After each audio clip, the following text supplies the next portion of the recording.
Crazy Rocket, now available on PMBet.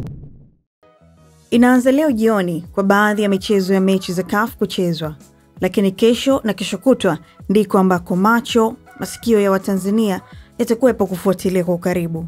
Yes, kesho Young Africans na Singida Black Stars zitakuwa viwanjani kuipeperusha bendera ya Tanzania. Yanga watakuwa uwanja wa Aman Stadium kucheza dhidi ya AS FAR Rabat ya Morocco. Huu ni mchezo wa klabu bingwa Afrika.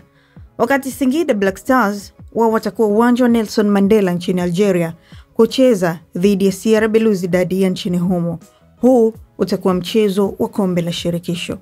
Wakati kesho kukiwa na mechi hizo mbili, Jumapili wa Tanzania watapata tena raha ya mchezo wa soka kwa timu za Simba na Azam FC kuwa uwanjani. Mnyama Simba wao watakuwa nyumbani Tanzania katika uwanja wa Benjamin Mkapa kucheza dhidi ya Angola.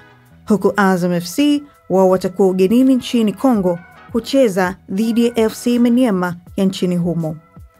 Simba wanashiriki mashindano ya klabu bingwa na Azam FC wao kwa upande wao wanashiriki mashindano ya kombe la shirikisho. Yote hii ni michezo ambayo Watanzania watakuwa busy kuifuatilia. Hii itakuwa michezo ya kwanza kwa kila timu.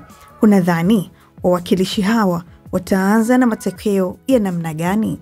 Mimi naitwa Justa Julius. Hii hapa ni PMTV. Endelea kutufuatilia kwenye mitandao yetu ya kijamii ya Facebook, Instagram pamoja na Twitter.